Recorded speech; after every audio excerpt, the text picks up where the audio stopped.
you need me for anything? It's 7. I don't think so. Okay. I'm going to call the special meeting of the Board of Aldermen to order on Monday, November 22nd, 2021 at 7 p.m. in the Aldermanic Chamber as well as via Zoom teleconference. The prayer will be offered by Deputy City Clerk Allison Waite, and Alderman Schmidt will lead us in the pledge to the flag. Almighty God, we have the high honor and the serious duty to manage the affairs of our beloved city. Fill us, O God, with a spirit of unity and understanding, which enables us to face our multiple problems with a serene mind, with justice and charity for all, so that any and all decisions made by us will always be for the betterment and greater happiness of all our fellow citizens. So help us God. Amen. Amen. I pledge allegiance to the flag of the United States of America and to the republic for which it stands, one nation, under God, indivisible, with liberty and justice for all.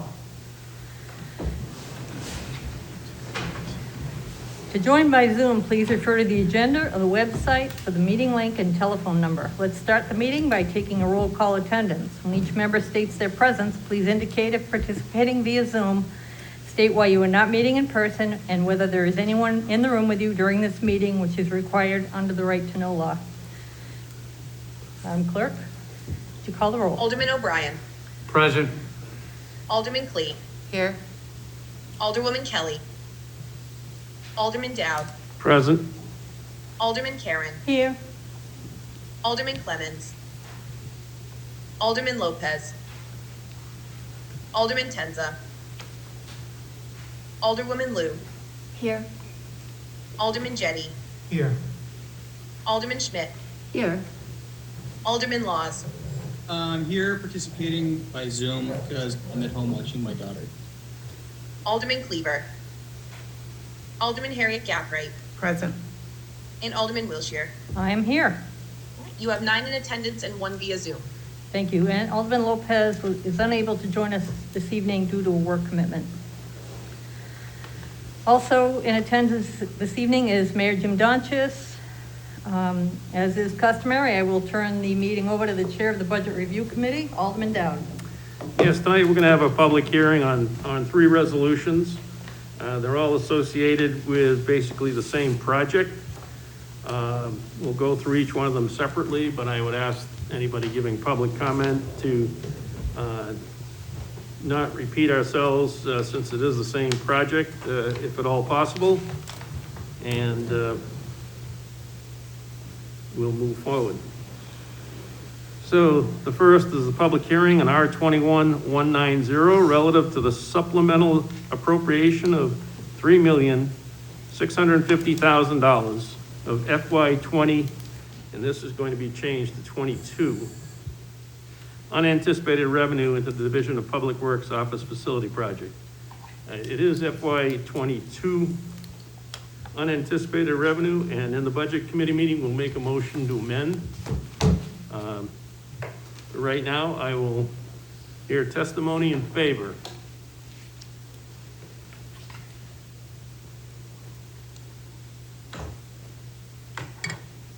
Seeing no one? Testimony in opposition? Chairman Dowd, Yes? isn't it customary for Laura to Cajon. have a presentation on the resolution? You're right. So I'd asked Treasurer Fedette and Mr. Griffin to come up and Mr. Cummings. I put a PowerPoint together, so you Mhm. can quickly go through that. Yep.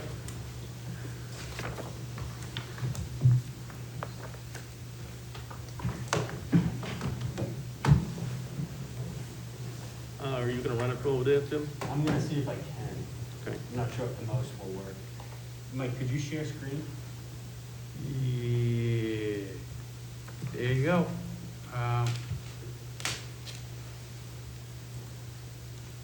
That do it? No, you There we go. try that. Which, Okay. Okay, I think I got it. yep. Oh, I think we did it.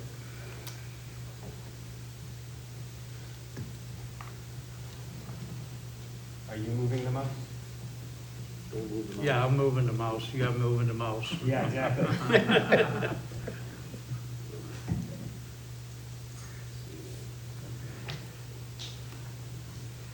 Mine's a little slow, so bear with me.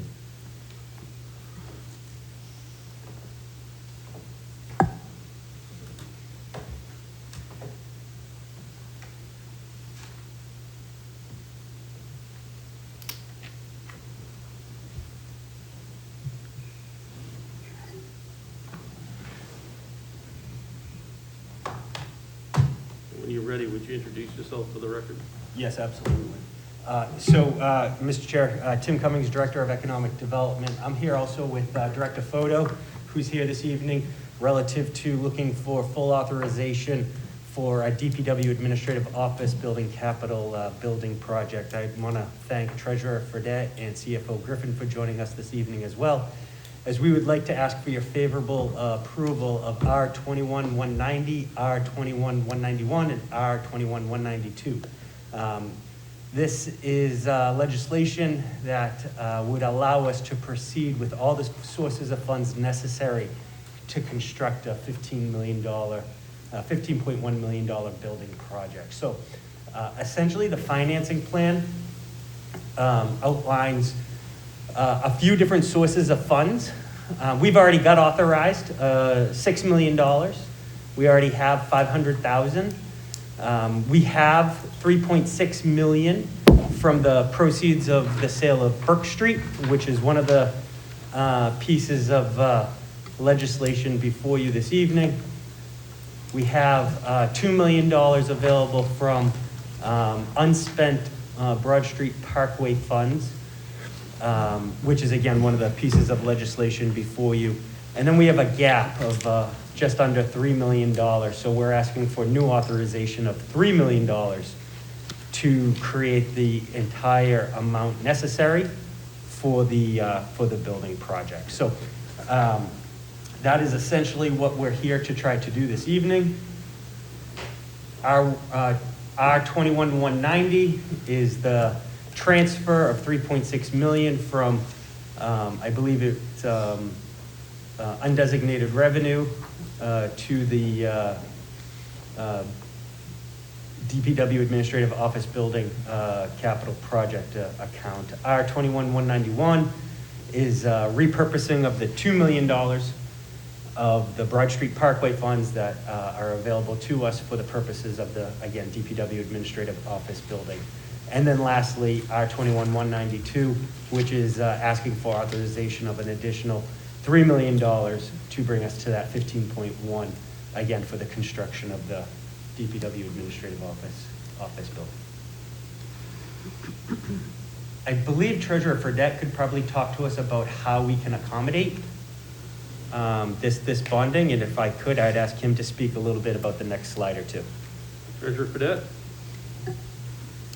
Can everybody see that? Not, I have handouts, that might be easier.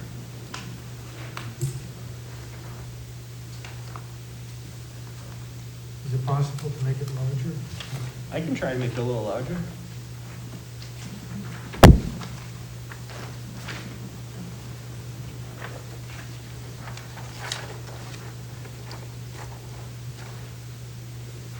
There you go.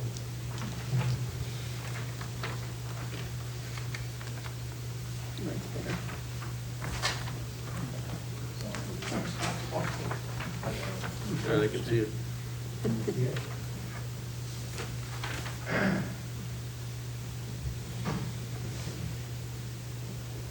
Yeah, Mr. Chairman, this is a form that I've given to you before in the past, usually with a letter, but I didn't have a lot of time to get this all done, so this is what it is. The first page, page 1, reflects bonds that have been approved but haven't been sold yet, plus bonds that might happen in the near future.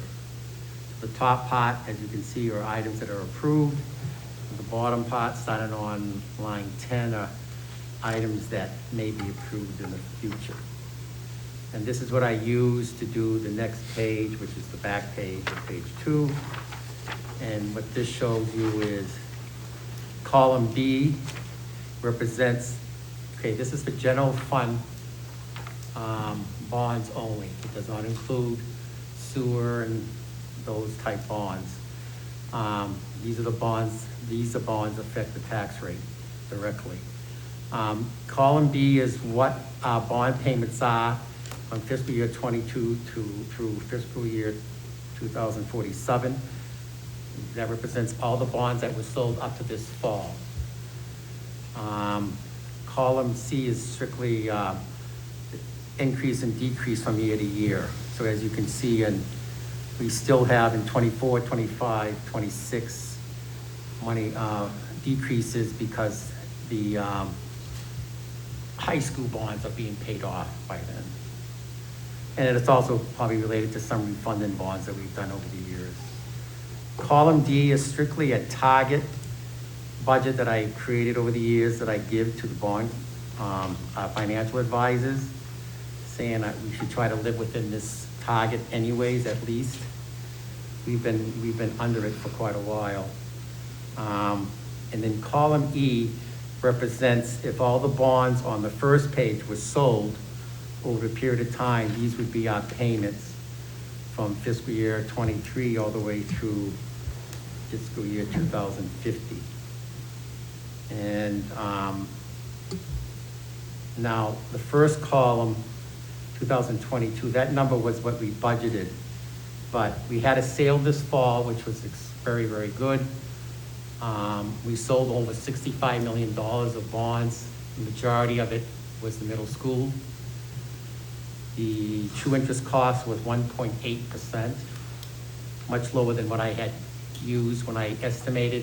I think I've told you before, I estimate on the high side everywhere. We received almost $7 million of premium, which was a good number. That is the amount that we don't have to sell because it's cash given to us. So even though that budget for 22 is 16.6, I know the actual is lower than that. And then beginning in 23, it's based on the sales that we had plus the new ones. And as you can see, it goes up and down. Again, this column is very conservative. It includes rates. It shows on the bottom here, estimated rates 3 to 4%. That's very conservative. It does not include premium, receiving any premiums at all, and we usually do. Like I said, this sale, we received almost $7 million. It was a big sale, but we're gonna have a couple big ones because middle school has to be bonded, the rest of it. So again, this is something I've done usually once or twice a year and review it with the budget committee. And I just updated it just recently for some of this new stuff. Okay. Are there any questions relative to Treasurer Fedett presentation? Or any, Alderman Lou? Yes, thank you. Hi.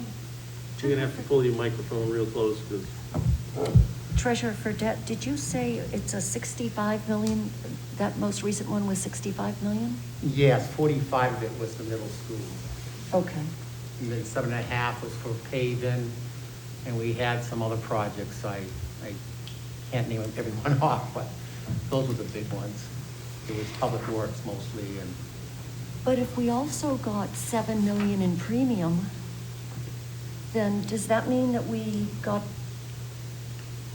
more than 6.5 million? We got 13.5? Is that what the premium is, money coming in? I don't understand your question. We got about 7 million in premium. the premiums are money that we don't have to bond. They're giving us that money. Right, so 7 million in premium and then 6.5 million in debt? No, we sold 65 plus million. Sorry, okay, yeah, 65 plus million. okay, We received about 7 million in premium. okay. I guess all I'm asking is premium like 7 million coming in? Yes, we received cash. Okay. Yeah. Towards the bonds, like if you look, we have another resolution to rescind bonds. Mhm. We had a bond for $1.5 million for 2 fire vehicles, $1.5 million. We received cash for that completely, so we didn't have to sell the bond, we got the cash. Okay. There was another one for revaluation, $1.3 million. We received full cash for that. So we didn't have to sell anything. It's part of the whole competitive bid when it goes out. We had 7 bidders or 8 bidders. I think JP Morgan won this one. It usually goes to the lower bidder, usually. And they're always very close in all their bids. It's not an easy thing to fully understand. It takes a while, but Thank you. that's how it works. Thank you. Any other questions for Treasurer Fedett? Any other questions for any part of Mr. Cummings' presentation? I do have, Mr. Chair, just a couple more slides. Couple more slides. I promise, just a couple more. I wanted to provide the body with just some background on the design. Sure, go ahead. Thank you. So, we're looking at a 2-story building. I pulled a couple slides from the architect's presentation to the joint Board of Infrastructure and Board of Public Works.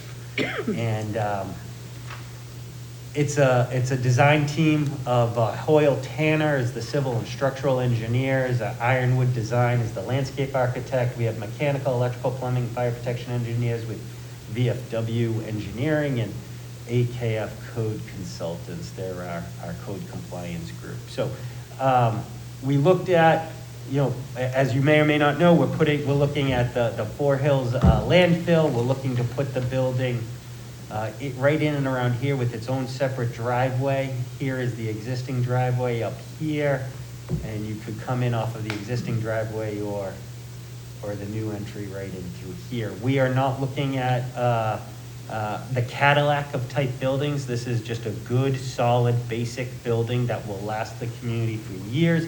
It's approximately 25,000 square feet over 2 floors.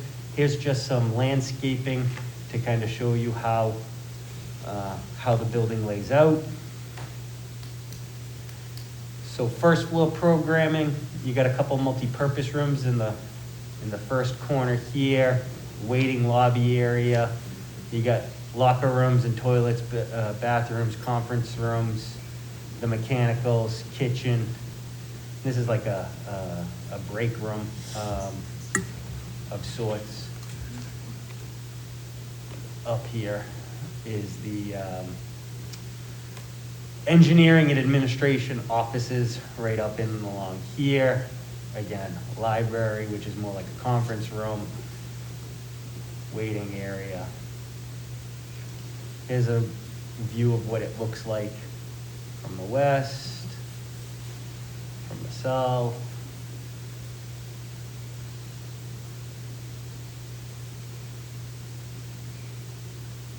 And then finally, just a perspective on the east. And then the entry. So, very standard type building. It's similar to, many other comparable public works buildings, if you're familiar with them in the area. Flat roof. And that pretty much wraps it up. I'll tell you just a little bit about the timeline.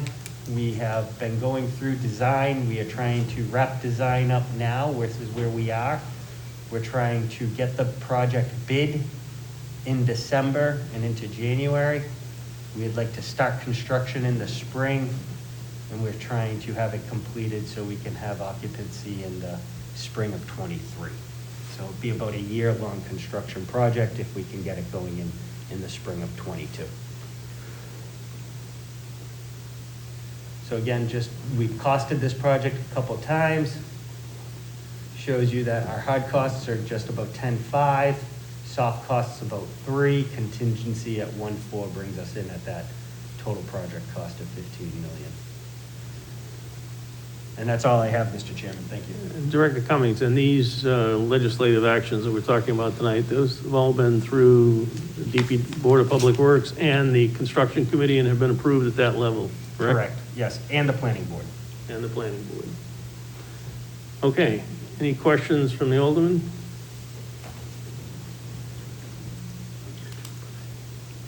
Yes, Alderman Karen? Yes, thank you. Can you just run down who's supposed to be in that building besides the administrative office? Is there any other group? Pretty much all the groups will be moved over. I think there's some street department personnel that may not move over right away, but my understanding, the plan is all the other groups would be consolidating, but I defer to Director Photo. Oh, Director thank you. Photo, would you like to come up and join us? That's correct, Director Cummings, with the exception of wastewater, who will remain at the wastewater treatment plant. Okay, thank you. Including Park Rec, right? Mhm. We don't want to forget Park Rec too, Alderman Karen. Okay, yes, One thing I want to bring up. Alderman O'Brien? Thank you, Mr. Chairman. I at this time just want to, and part of the discussion and everything with this, as many of you know, that this building will be built in adjacent to the fire department training facility, which has all the props needed for the proper training when a firefighter gets into drill school to get on the fire department. But it does not have shower, and it does not have classroom facilities. To prove how a couple of divisions can work together, I thank Director Photo for opening up and have discussions with the fire chief that some of the shower facilities can be used and perhaps some of the classrooms can be used on an as-need type of basis. So this will probably stop any requests from the fire department, perhaps maybe in the future, as far as any classroom type of facility. So I love it when two different divisions can get together and work for the betterment of the whole city at large, and this seems to be the case. And I thank you, Director Photo, for your cooperation with that. Any other questions? All right, I'll go back and I'll open it up to the public for testimony in favor. Still seeing none. Testimony in opposition? Hi, good evening. Lori Ortolano, 41 Berkeley Street. I know we have three different items here and they're all related, so I don't want to repeat myself too much, but I also know I have a limited amount of time, so I'll be coming back up. A couple things regarding the facility. First of all, on this one resolution to use unanticipated revenue from 2022, I do support using that revenue to pay down the bond on Berg Street that was purchased years ago when it wasn't the correct building. I think you take out a bond on a facility, you don't end up being able to use this facility, you sell it, and then you maintain all the debt and then apply more debt. Fundamentally, I don't agree with that, so that's one reason. Secondly, this facility has morphed into something different from where it began. It started off as an office facility, and then it sort of became a facility that housed everyone except wastewater, which is fine. But I do have a concern that there was never a traffic study done.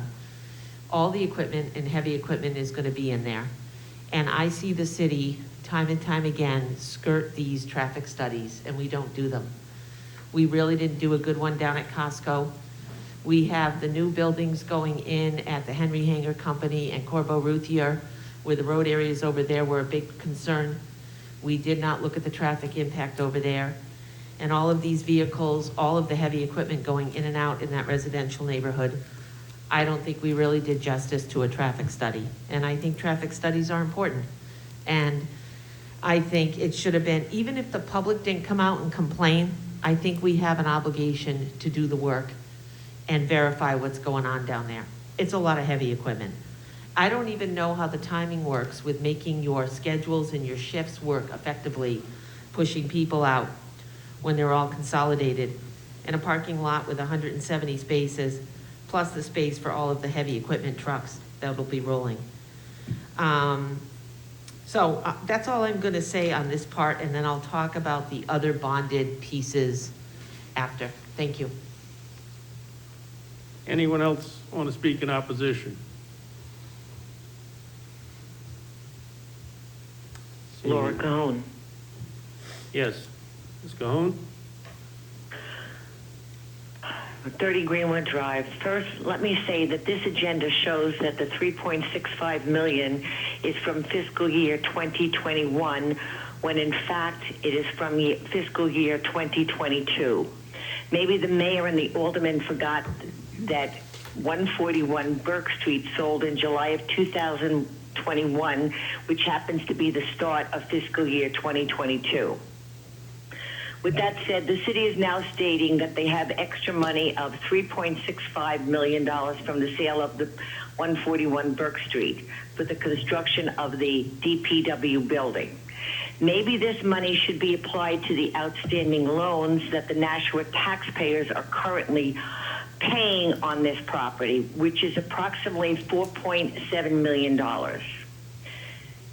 The city also has $2 million in unexpended bond money from Broad Street Parkway. However, why is the city not applying this money to the outstanding bonds of approximately $30 million that the taxpayers are still paying on this project?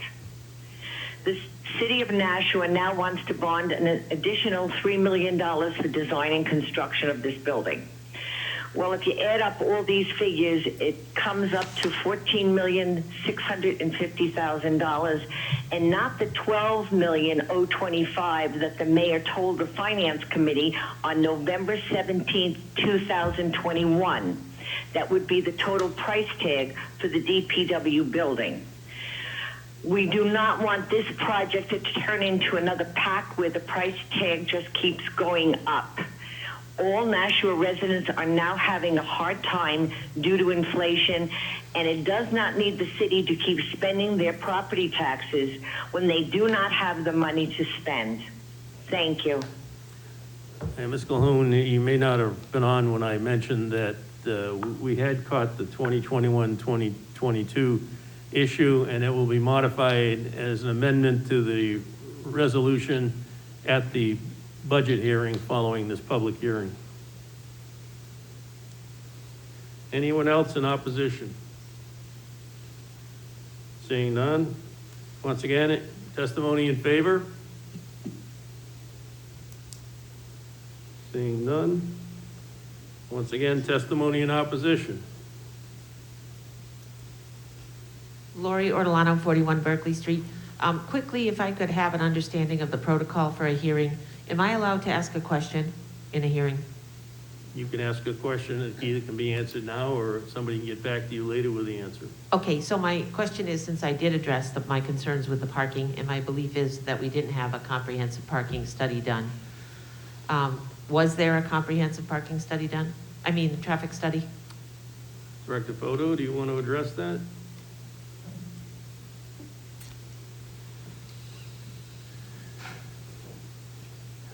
Yes, we did do a comprehensive traffic study, and it is posted on our website under the Division of Public Works website. Thank you. Also, I think it's the trucks, the heavy trucks we're talking about are already there. There's none that are going to be stored in this building. There are no additional trucks going to be there because all the offices are going out there. The trucks are all stored there now. You want to address that, Director Photo? Certainly. So the street, that's correct, the street department trucks will remain at the street department. The addition will be the park, and there will be some vehicles from Park and Rec that will be moved over. But the solid waste vehicles already exist in that location. Thank you. Anyone else want to speak in opposition? Seeing none.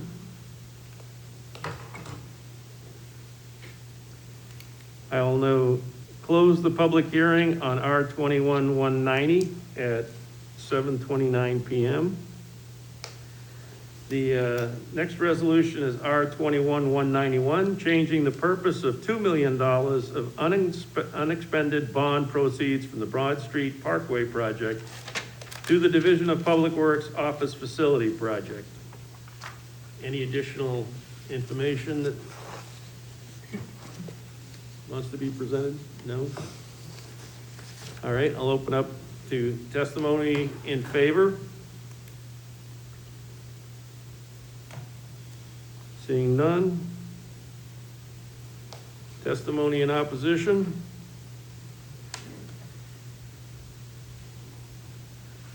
Lori Ortolano, 41 Berkeley Street. I I could use some assistance. I have been looking at the contract, the boilerplate contract that was given to the board members and was on the finance page.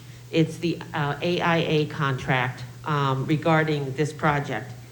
And section 5.2, guaranteed maximum price, states that price set forth in the guaranteed maximum price amendment as it is amended from time to time. So it calls upon an amendment that's attached to the boilerplate. And I haven't been able to find the amendment. I wrote today to CFO Griffin and asked him if he could help me with that. But that amendment is where there might be a force majeure clause called out. And I want to understand a little more about what guaranteed maximum price really means in these contracts, because ordinarily there would be a force majeure clause in there to allow that ceiling to go up in the event of unforeseen circumstances, such as COVID and the situation that's occurred. I'm concerned that we put all our eggs in one basket. Harvey's a great company, but they're doing the school, they're doing this office facility, and they're doing the arts center. And leadership here will tell you they're incurring all the risk. It's a maximum guaranteed price. So you know what? If something goes wrong, they're gonna eat it. If there's a cost overrun that's 15%, they'll eat it.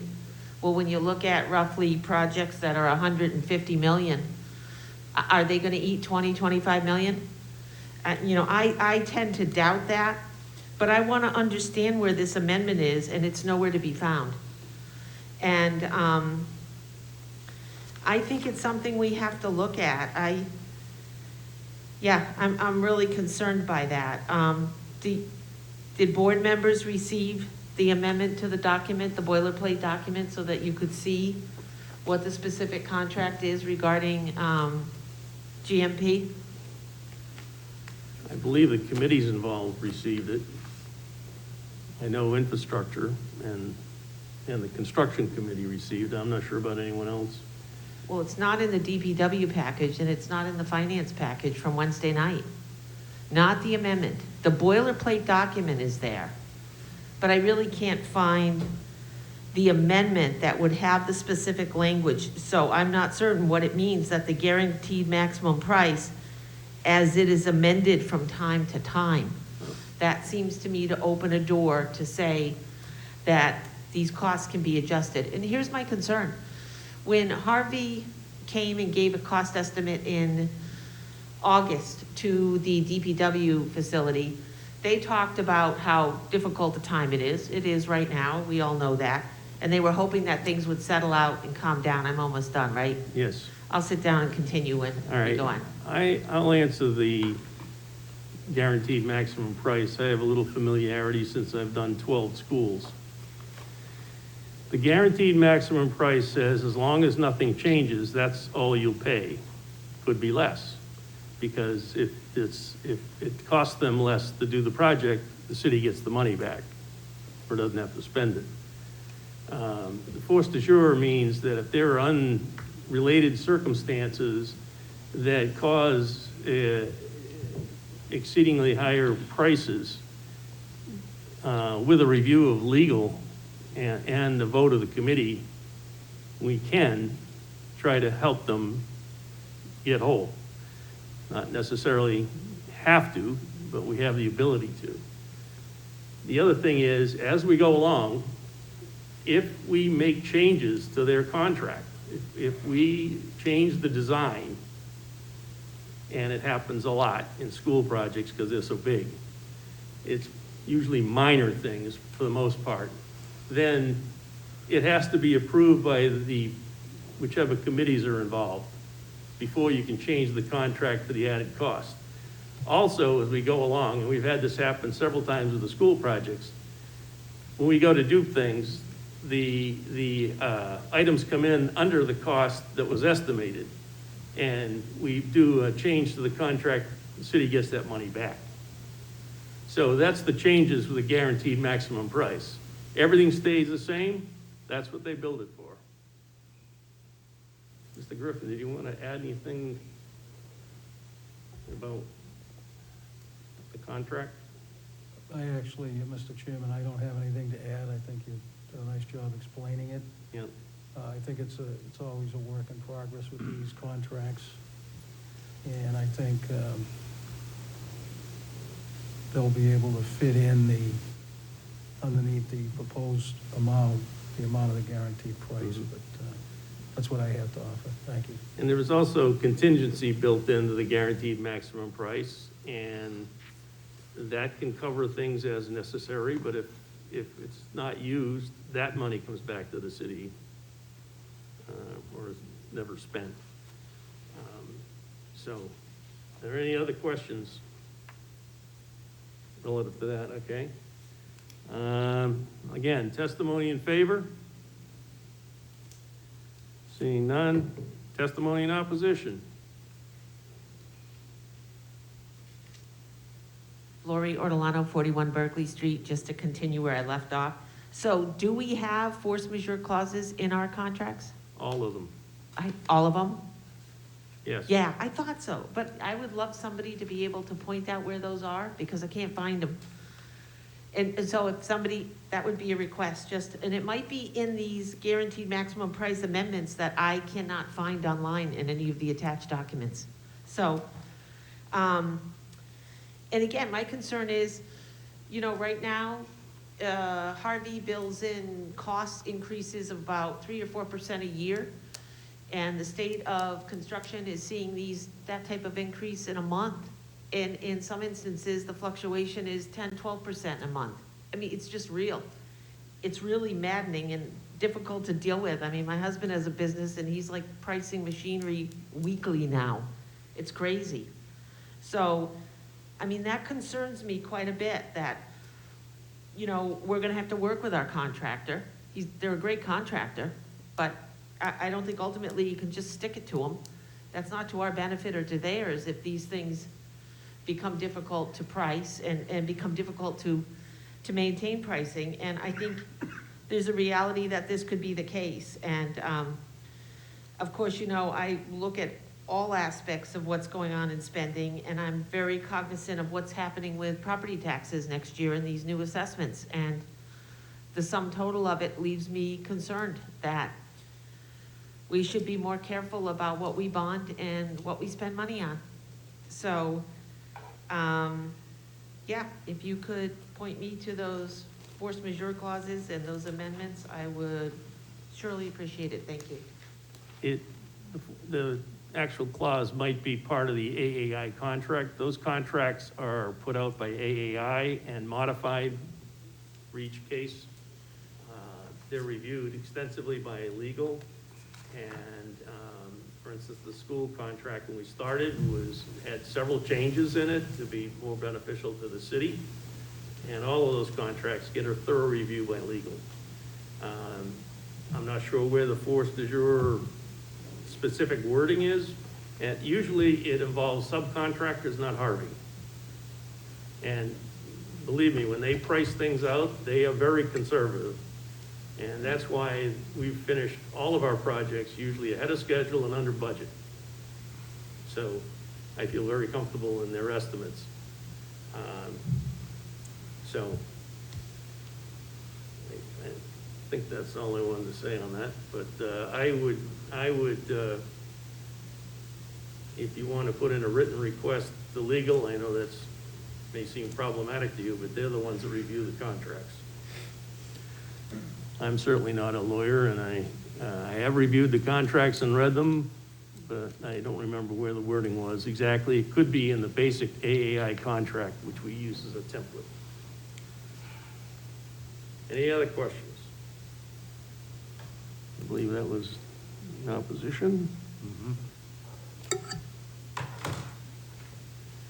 So if there are no other, I will close the public hearing on R 21-190 at 7:39 p.m.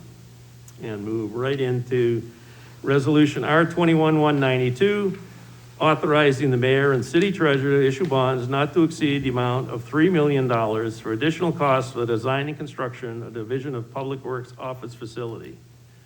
Any additional comments?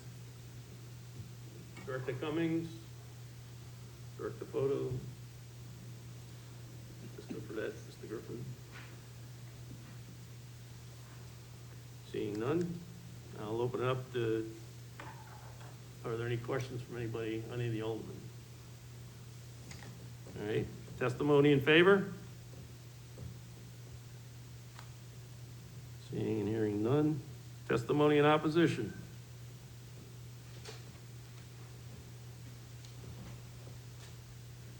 Lori Ortolano, 41 Berkeley Street. So we know why I'm in a position, but I'm using my time wisely. So, yeah,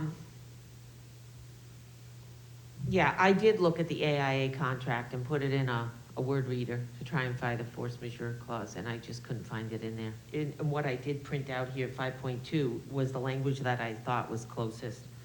Price set forth in the guaranteed maximum price amendment as it is amended from time to time. I took that language because that's what I thought was closest.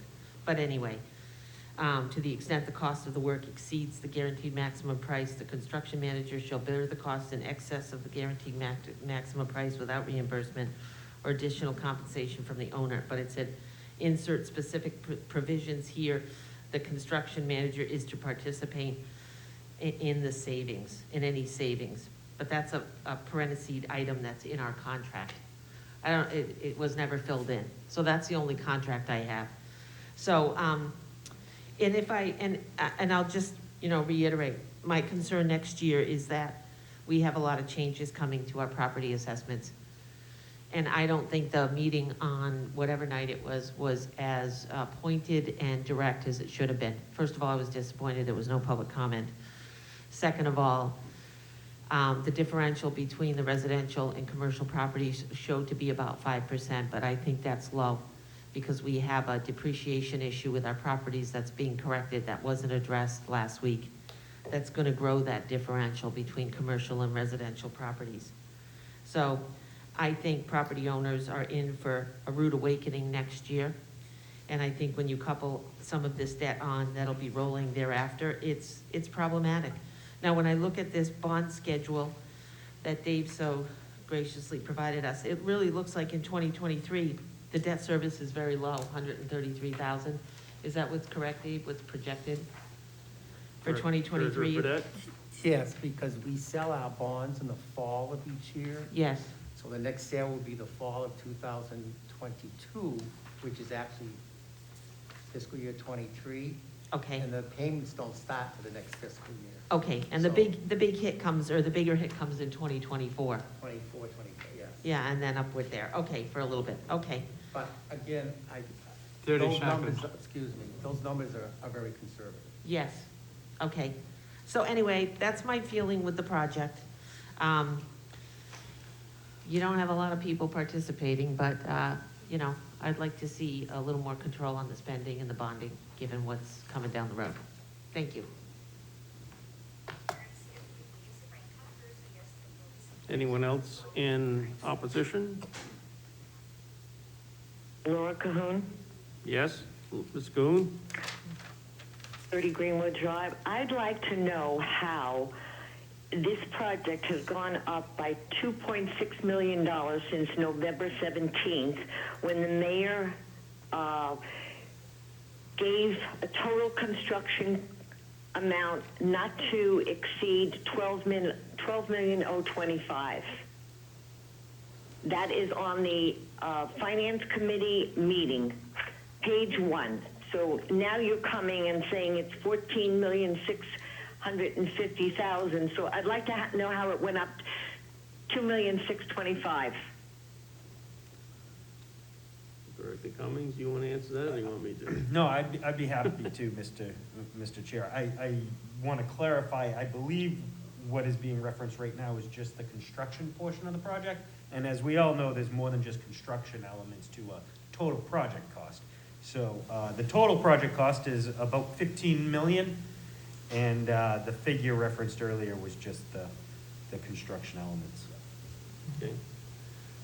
I can also tell you, dealing with the school projects, that because of the economy right now and the world economy, prices have been driven up. It's everything from gasoline to steel.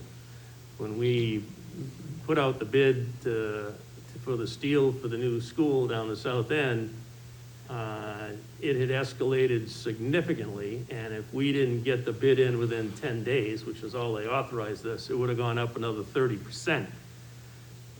So in a guaranteed maximum price, when we get items before us to approve for the building, it's a guaranteed price for that element of it, whether it's steel, cement, roofing, and we lock those prices in. And that's what it'll cost us unless there's something really unusual. Prices go down, we don't have to spend that money. Money comes back to us. Okay, any other testimony in opposition? Testimony in favor? Seeing and hearing none. Again, testimony in opposition? Seeing and hearing none.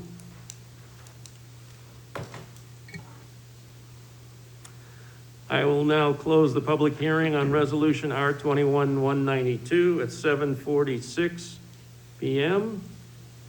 Alderman O'Brien. Thank you, Mr. Chairman. I'd like to make a motion that the November 22nd, 2021 special meeting of the Board of Aldermen be adjourned by roll call. Would the clerk please call the roll? Alderman O'Brien. Yes. Alderman Clee. Yes. Alderman Dow. Yes. Alderman Karen. Yes. Alderwoman Lou. Yes. Alderman Jettie. Yes. Alderman Schmidt. Yes. Alderman Laws. Yes. Alderman Harriet Gathright. Yes. And Alderman Wilshire. Yes. 10 yeas and 0 nays. All right, that motion carries, and we'll declare the meeting closed at 7:47 p.m. We will start the budget meeting in a couple of minutes, just so the people that aren't staying from the Board of Aldermen can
So I'd like to call the Budget Review Committee to order. It's November 22nd, 2021. It is 7:48 p.m.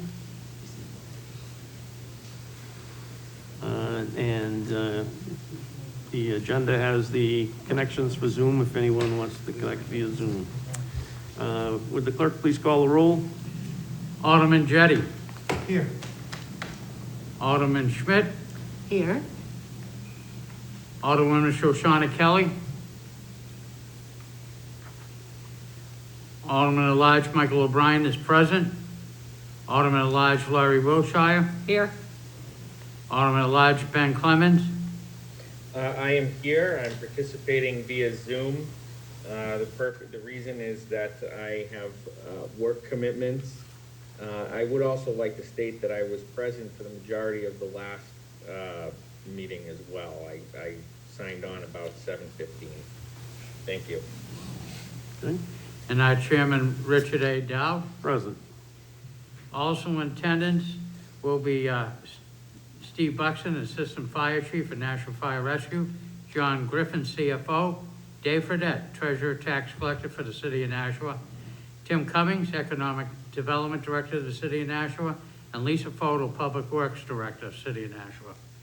Thank you.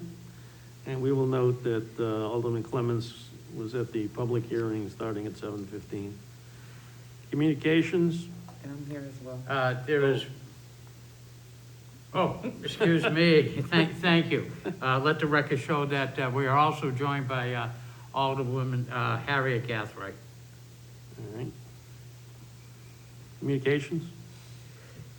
We have one from Dave Fredette, Treasurer, Tax Collector, City of Nashua. Reason, Resolution R-21-186. All right, thank you. Unfinished business? There are none. New business resolutions?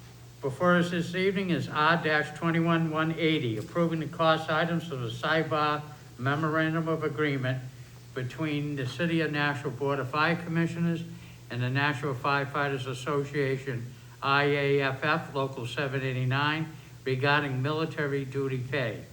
Mr. Chairman, I would like to make the motion to recommend final passage by roll call.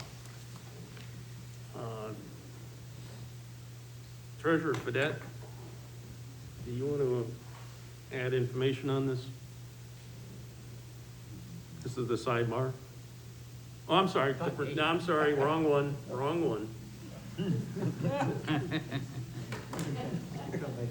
Chief, don't panic. It was the wrong one. All right, so Assistant Chief Buxton. Good evening, Steve Buxton, National Fire Rescue Assistant Fire Chief. So what we have before us this evening is a resolution to a grievance that was filed by Local 789. As any mature document in labor agreement has very dated language, this became a little bit challenging as both the armed services utilized our reserve members more frequently. And this is just kind of modernizing the language as was directed. It was basically a settlement that we reached before having to go to arbitration. Both parties are acceptable to the terms, and it has a minimal impact on our budget. Yeah, and any cost associated with this is going to be absorbed in your budget. That is correct. Okay. Are there any questions? Alderman Jettie? Yeah, I understand that, a grievance was filed and that the union and the fire department, worked at resolving it, and this is the result of the resolution, and I have no desire to negate the good work that was done to reach this conclusion, but could you just explain to us what the difference is between what the firefighters were getting paid when they went on active duty, and and what this change is making? I mean, can you just tell us what the change is? Mr. Chair? Yes, so it's kind of a deep in the weeds, but I'll try to give you a little high-level view of it. Basically, before this agreement was reached, the members would get 17 shifts of leave, so 17 days, and it became a debate about, is it a day, is it a shift? And that's important to understand because when this agreement was first reached way back in the 80s, the members were on a 24-hour shift and a 56-hour work week. They then transitioned to 2 10-hour days, 2 14-hour nights, which put them on a 42-hour work week. So the debate started back then about a day, a shift, because now you had a shift being a 10-hour day or a 14-hour night as opposed to a 24-hour period. About 10 years ago, we transitioned back to a 24-hour work period. It's a 10-hour day followed by a 14-hour night, but those can be taken in shifts. It's on a 42-hour average. So we began to debate back and forth as younger generations came into the fire department. Their interpretation of contract language was maybe different than the more mature people on the fire department that had been around for a few days. So we engaged in that debate back and forth. And quite honestly, this isn't language that's referenced very frequently until, we went a period of time where I don't think we had any members utilizing it. And if they were utilizing it, they were using it for their weekend away each month, or their 2-week training period per year, which is what the initial design was for. But now we have 3 people total who engage in this, and the services seem to utilize them much differently than they did under the previous model. So they tend to engage in training, evolutions and stuff on a more frequent business. So we found it beneficial on both sides, instead of debating about what a shift was, boiling it down to hours and defining the way that they could utilize those hours. So 17 shifts before might have been 17 24-hour periods. It might have been 17 10-hour days, 17 14-hour nights. That's what the whole debate was. Now, we landed somewhere in the middle. We gave them 10 24-hour periods, 240 hours. They need to utilize those 240 hours in the 10-hour increments or 14-hour increments. Does that answer your question, sir? Yes, it does. Thank you. Yep. Okay, are there any other questions on this? Alderman O'Brien? Yeah, just a statement. When my former had a helmet when I was on the fire department as a deputy chief, this was brought up in the past. So I got to commend you, Chief, and to the Board of Fire Commissioners and to the union of working together on this to support our members, who by their choice have an added degree of patriotism to go out and do the extra thing. But yet, that doesn't mean that they should go poor. So therefore, I like to say, in support of their patriotism, thank you for doing such and coming to an agreement that they will be compensated. Thank you, Chief. Thank you. Any other questions? Seeing none, would the clerk please call the roll? Thank you, Mr. Chairman. Alderman Clement. Yes. Alderman Schmidt. Yes. Alderman Jettie. Yes. Alderman Wilshire. Yes. Alderman O'Brien. Votes yes. Alderman Dow. Yes. Mr. Chairman, that's 6 yeas, 0 nays. All right, that passes, and we'll go on to the full board with the recommendation from budget. Okay, also before us this evening is R-21-182, relative to the acceptance of a granite bench donated to the city by the Memorial Fund for Representative Sylvia Gale. Mr. Chairman, I would like to make a motion to recommend final passage by roll call. Okay, the motion on the floor is to recommend final passage of R-21-182, relative to the acceptance of a granite bench donated to the city by the Memorial Fund for Sylvia Gale. Alderman Schmidt? Thank you very much. I wanted to thank Public Works for being willing to participate in this. A lot of donations, big and small, went into getting this together. And once we get it in place, we'll do something big to celebrate. Thank you. Okay. Any other questions on this motion? Alderman O'Brien? Thank you. It's just that I've had the pleasure of working with Ms. Gale in the past up at the State House. I knew her when she first worked within the office environment, and being committee chairman and everything, I found her to be of great help. Then later she decided to become a representative herself, and I think this is a good befitting memorial to her. Unfortunately, she has passed, so therefore I'll support this ordinance, resolution. Thank you. Thank you. Any other questions? Alderman Clemens. Clements? Yes, Alderman Clements. Thank you, Mr. Chairman. I just wanted to state for the record that Representative Gale was one of the finest people I've ever known. And while it may be a small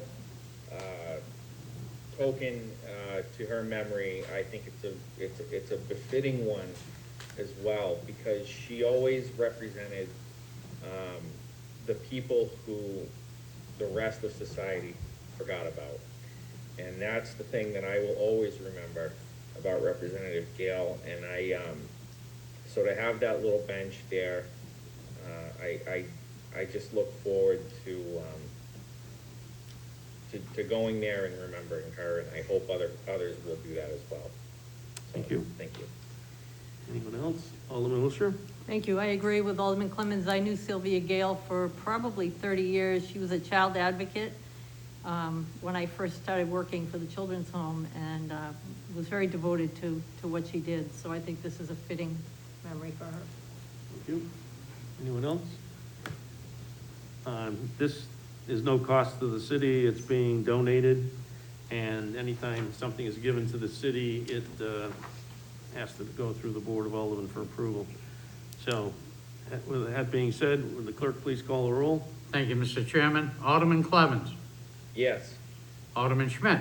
Yes. Alderman Jettie. Yes. Alderman Wilshire. Yes. Alderman O'Brien votes yes. Alderman Dowd. Yes. Mr. Chairman, is 6 yeas, 0 nays. Thank you, and that passes, and we'll go to the full board with our recommendation for final passage. Also before us this evening is R-21-186, relative to the rescinding of authorized unissued debt. Mr. Chairman, I'd like to make a motion to recommend final passage by roll call. Okay, the motion is to recommend final passage of R-21-186. Treasurer Fredette, do you want to speak on this? Yes, Mr. Chair, I did submit a informal email that explains this. Some of you have seen this before. As I mentioned, most of the reason why there is leftover debt is because of premium, the cash that we receive for each bond. The only one that's different on this resolution is R-16059. That was a loan to the state, and there was some principal forgiveness on that. That's why there's some money left there. So this is something that should be done yearly if possible. And I think the last year was about the time we had done it. I think the total amount was $5,540,450. okay. Any questions on this? Seeing none, would the clerk please call the roll? Alderman Clement. Yes. Alderman Schmidt. Yes. Alderman Jettie. Yes. Alderman Wilshire. Yes. Alderman O'Brien votes yes. Alderman Dowd. Yes. Mr. Chairman, you have 6 yeas, 0 nays. And that motion passes, and you recommended to the board for final passage. Also before us this evening is R-21-188, authorizing a one-time stipend to the Board of Public Works Retirement System retirees as requested by the Board of Public Works Retirement System Board of Trustees. Mr. Chairman, I would like to make a motion to recommend final passage by roll call. May I speak briefly? Yes. To the currently right now in the being the liaison and trustee on the Board of Public Works Retirement System, there are approximately 108 retirees, 160 active employees. The pensions fund has a balance of approximately $53,315,130 as of June 30th, 2021. The last pension adjustment of like this type of what's coming before us this evening was granted in 2017. The current funding ratio for the pension fund is approximately 88%, a solid level within the New England Municipal Pension Plan peer group. Actually, if you notice, the number is better than what the state of New Hampshire is doing with our pension system. Just had to get that in there. The Board of Public Works Pension Board of Trustees at their October 26 meeting 2021 approved the granting of a one-time payment to all retirees that retired before July 1st, 2020. The estimated one-time cost of the pension fund is approximately $75,350 or approximately 0.14%. This one-time payment will have an immaterial impact on the current funding ratio of 88%. It's also to be noted, it is not the same for everybody. It will be tiered into the amount of time of service that the person has been out. Very similar to what we done in 2017.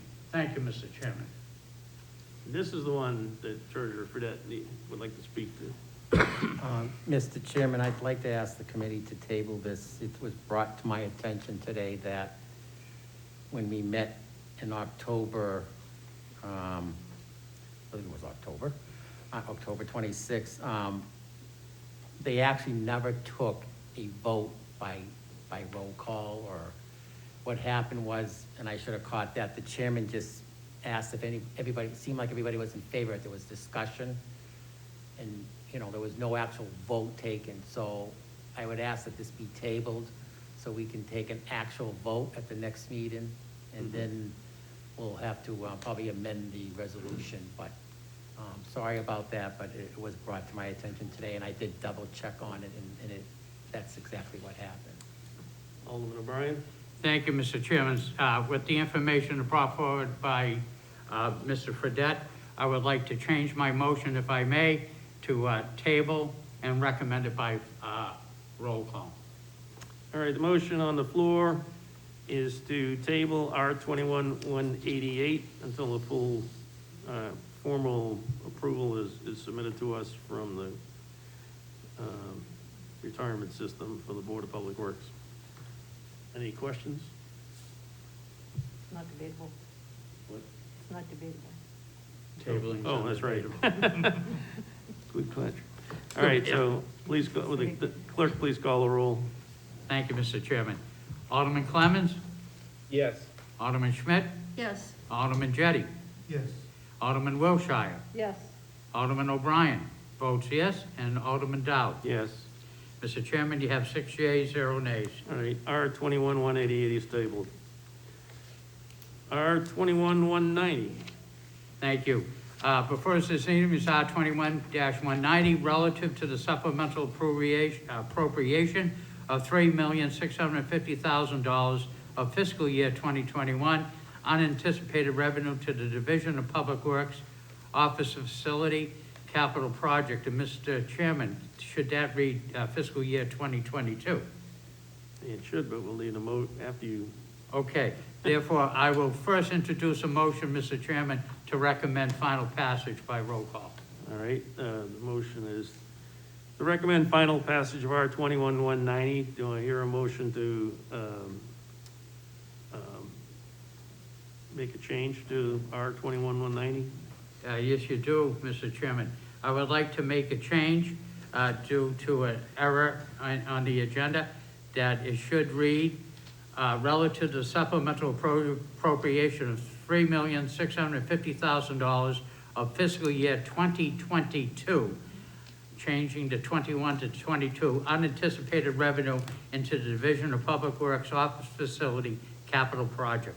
So the motion on the floor now is to amend R21-190 to change in all areas of the legislation, the FY 2021 to FY 2022 unanticipated revenue. Are there any questions on this? Seeing none, the clerk please call the roll. Alderman Clemmons? Yes. Alderman Schmidt? Yes. Alderman Jettie? Yes. Alderman Wilshire? Yes. Alderman O'Brien votes yes. Alderman Dowd? Yes. Mr. Chairman, you have 6 yeas, 0 nays. All right. Mr. Chairman, Yes. may I now make a motion to accept as amended, R21-190 as amended, and recommend final passage. So now the motion is to recommend final passage of the amended R21-190. Any questions or concerns? Alderman Jettie? Thank you, Mr. Chairman. I just want to point out that this $3,650,000 is proceeds from the sale of the Burke Street property. And, you know, the Burke Street property was originally purchased for the purpose of building a public works building. And we've heard many times, for various reasons, that didn't work out. The city did subdivide that property. It has kept a portion of that property for future expansion of the wastewater treatment plant. The leftover property was sold, and this is the proceeds from that sale, which are just going to be reapplied to another, to building, the public works building that this was originally intended for. So it's just, you know, using the money for the same purpose it was originally intended for. Yes, the the original intent of buying the property was to allow us to be able to expand the wastewater facility because there were requirements coming down the stream, and going in any other direction other than the one we picked would be far more expensive. And we did accomplish that in that we had over 2 acres that we set aside for the wastewater facility. Also, we set aside all of the wetlands that are there as well, which are not part of the sale, so I'm not sure exactly how big that was, but so the price we ended up getting was very reasonable, and this is and we looked at doing that, using that building and facilitating what, as was stated, it was just not possible. So this would be taking that money and applying it to the Public Works building. All right? Any other questions, concerns? No?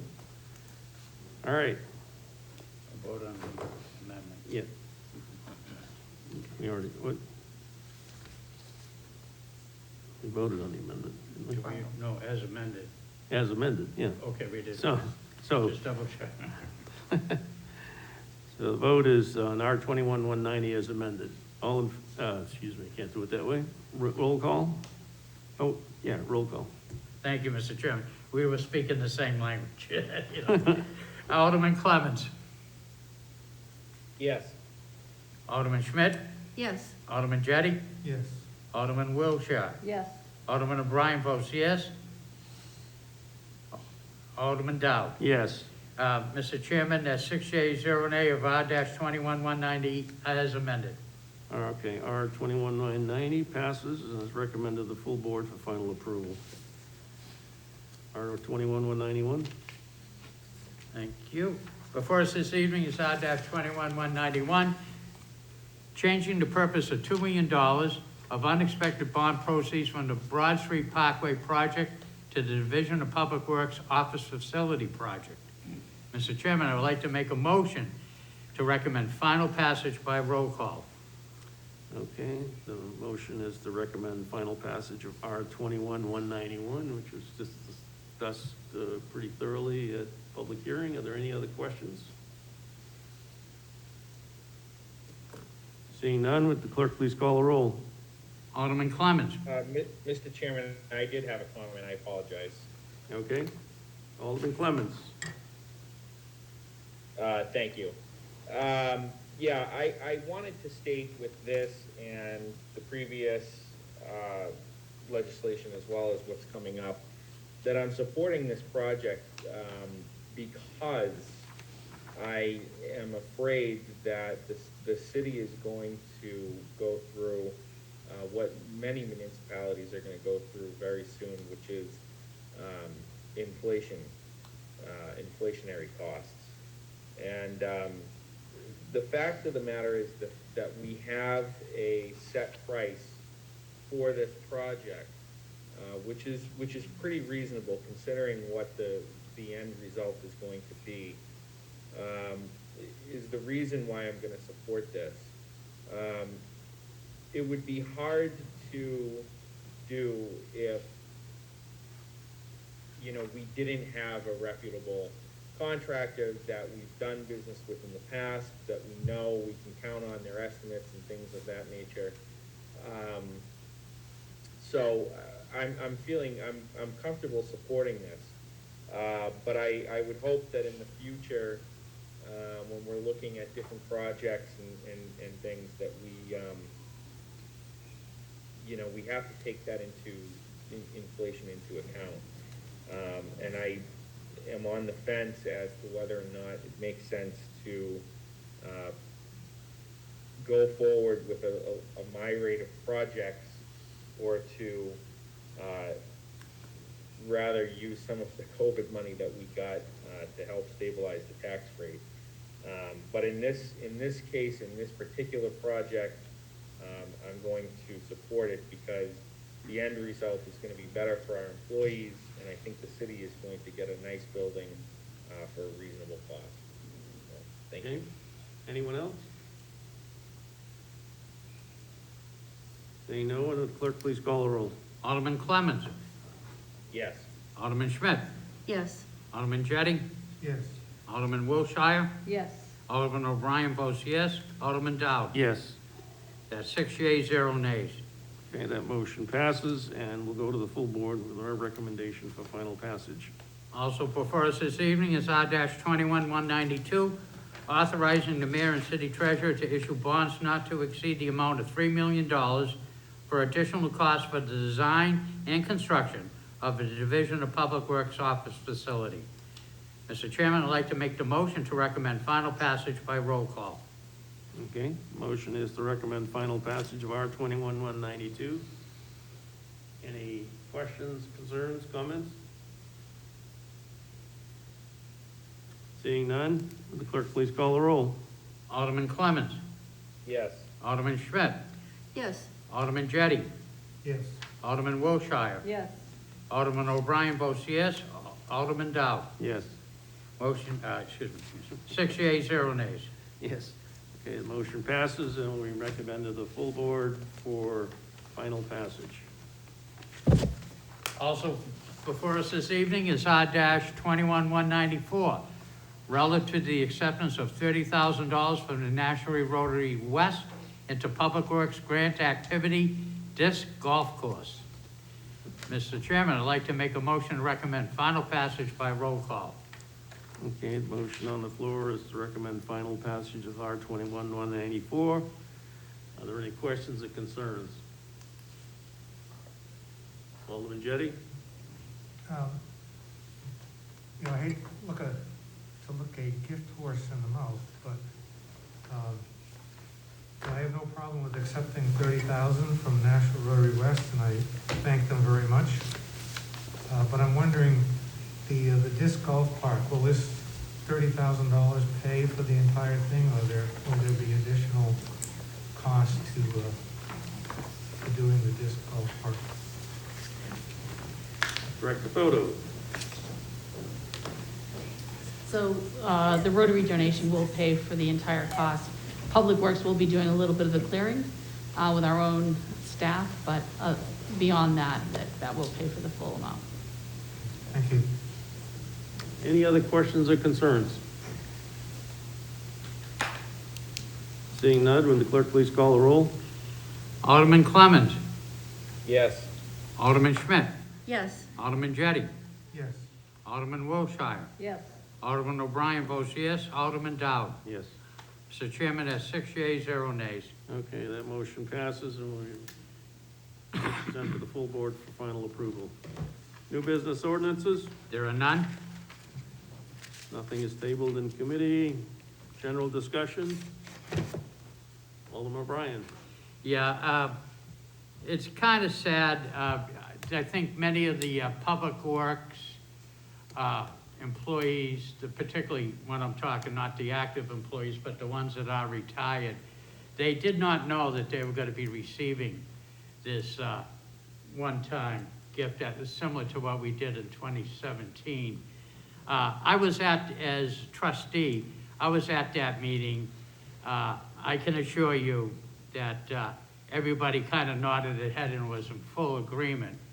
But to go to the letter of the law, okay, maybe. So that's why I agree with tabling it. But the intention was, to get that out there. We did it traditionally around Christmas time. It's one of the nice things that if the money is available, that we could do to assist them. You got to understand that this particular pension board does not get any COLAs. And so therefore, they are totally relying, when we do have some monies available, to relieve on this. I think at this particular point, I think we could probably clear up the little snafu. I wouldn't say money's in the bank, but hopefully we might be able to get it done to kind of help our people who used to plow our streets, pave them and everything else, to collect our trash and make their holidays a little brighter in the future. So apologize for that, but I think everybody in the board was in agreement, but it doesn't fit the letter of the law. So thank you. If we're able to get a formal vote from that committee, I would be willing to call a short budget in connection with another one of our meetings and see if we can get it on the December 14th agenda. But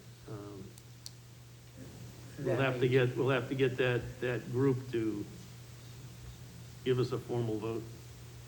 That could still be too late to get it out before the holiday, but I'll see what I can do. Okay, Alderman O'Brien, yeah, Alderman Clements? Thank you. I'm wondering if, is it because it has to originate from the board, or could we amend the legislation? Could we reconsider and amend the legislation to be contingent upon final approval of the board? And then that way, when the Board of Public Works makes the final approval, it'll already have the approval of the Board of Aldermen, and when they go and vote, it can be done. I'd have to ask legal. Yeah, we'd have to ask legal, and it's possible that we could pass approval with the final vote coming back to us. I'm not sure that speeds things up any. Well, I guess, Alderman Clements? thank you. I guess I would make a motion to reconsider. And my purpose in doing so would be to reconsider, put that contingency on there, move it to the full Board of Aldermen, get a opinion from legal, whether we can do that or not. And then if we can do it, we'll pass it, hopefully pass it at the Board of Aldermen. And if not, we can always table it there. Yeah, I believe it's on the agenda for tomorrow evening.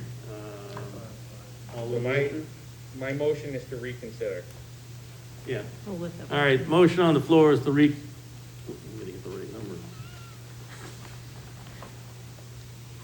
To reconsider R21-188. Okay. Call the roll. Thank you. 1 second. For reconsideration, Alderman Clements, Yes. Alderman Schmidt, Yes. Alderman Jettie, Yes. Alderman Wilshire, Yes. Alderman O'Brien votes yes, and Alderman Dowd. Yes. Okay, are you gonna make the motion, Alderman Clements? Yes, I want to make a motion to amend contingent upon the approval of I think it's the Board of Public Works, right? The Board of Trustees for Public The Board Works of- Pension. The Board of Trustees of Public Works. Say that motion again? Final passage contingent upon approval of the Board of Trustees of the Board of Public Works. So the motion would be that the Budget Committee recommends final passage to the full Board of Aldermen upon receiving approval from, what was it again, Treasurer for that? Board of Trustees. Board of Trustees. Board of Public Works Pension. Okay. Are there any questions discussion on that motion? Alderman Wilshire. I don't see any reason we couldn't do that. I mean, it makes sense to me. We've done such things before. So I'm okay with this. I'm going to support it. Alderman O'Brien? Thank you. I would like to say I do support this as being a trustee. And if you do look at the legislation in the analysis portion, and I quote, "The ordinances specify the system service retirement benefits and do not provide the Board of Trustees with the discretion to pay any additional benefits leading to this legislation for the Board of Aldermen approval." So in reading that, it means that this board or recommendation to the Board of Aldermen does stipulate and can supersede what the intent was of the Board of Trustees of the pension system. Yeah, okay. Yeah, I'm fine with this. I just want to make sure that it's done legally, so they own the money, we don't. So if we can get that, and I will talk to Corporation Counsel tomorrow morning, find out what we need to do to make this happen, and the timing. I don't know when they could get together for a meeting. They own the money, but there is nothing in the pension ordinance that allows them to do a stipend. So that's why it has to go through the Board of Aldermen, because you control the money, even though it's a trust. So, any other questions or concerns? Seeing none, clerk, please call the roll. Thank you, and this is for final passage of R-21-188. Alderman Clemmons. Just a point of clarification, is this for final passage or are we amending? The amendment. Oh, excuse me. Yes, thank you. Sorry. It's R-21-188 as amended. Thank you, Alderman Clemmons. You're welcome. All right, I'll recall your name for the vote. Excuse me? We're just voting on the amendment, not final passage as Right, the amended. amendment. Right, This is just, the I was amendment. ahead of the game. You were, My bad. just the amendment. Right. This is, yeah, R-21-188 as amended. Alderman Clemmons? No, No. Yes. no, just the amendment. We'll get to the full one in a minute. Okay. Just the amendment. This one I'm calling, well, you want me to call the roll? Call the roll for the amendment. yes. This one, okay. Alderman Clemmons? Yes. Okay. Alderman Schmidt? Yes. Alderman Jettie? Yes. Alderman Wilshire? Yes. Alderman O'Brien? Votes yes, and Alderman Dow. Yes. Okay, 6 yeas, 0 nays on the amendment. All right, now it's R-21-188 as amended. Yes. R-21-188 as amended. Alderman Clemmons? Yes. Alderman Schmidt? Yes. Alderman Jettie? Yes. Alderman Wilshire? Yes. Alderman O'Brien votes yes. Alderman Dow? Yes. Mr. Chairman, that's 6 yeas, 0 nays. All right, thank you. All right, any other general discussion? Seeing none, public comment?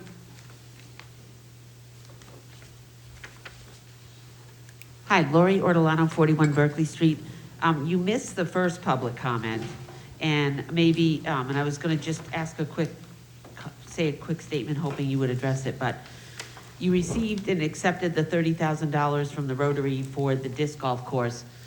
I believe you allocated money prior to that $30,000 from another account, because I'm not certain that you knew if you were going to get this money. And I might be wrong, but I'm just going back in my mind to what I thought happened. And if that money was allocated from another account, I'm just wondering if it can be returned to the taxpayers or to where it rightfully belongs. And also, there was a conversation or a discussion, I think, where Director Photo mentioned that there would be a little bit of work done on clearing. And does anyone know how many trees are going to be cut down in that forested area in that park down there for that amount of land? I'm curious at how much cutting we're going to do. We never did a real walkthrough. It's an 18-hole course, and I'm just curious. There's probably a lot of old trees in there, and I'm wondering how we're going to be handling that. But those are my only comments, and thank you. Yeah, I'm sorry we missed that first public comment, I just noticed. But, anyway. Yeah, anything else? No other public comment? Remarks by Alderman? None. We don't need a non-public. Alderman O'Brien. Thank you, Mr. Chairman. I would like to make a motion to adjourn by roll call. Motion on the floor is to adjourn by roll call. Will the clerk please call the roll? Alderman Clemmons? Yes. Alderman Schmidt? Yes. Alderman Jettie? Yes. Alderman Wilshire? Yes. Alderman O'Brien votes yes. Alderman Dow? Yes. Mr. Chairman, 6 yeas, 0 nays. And we're adjourned at 8:29 PM. Thank you, everyone. Thank you.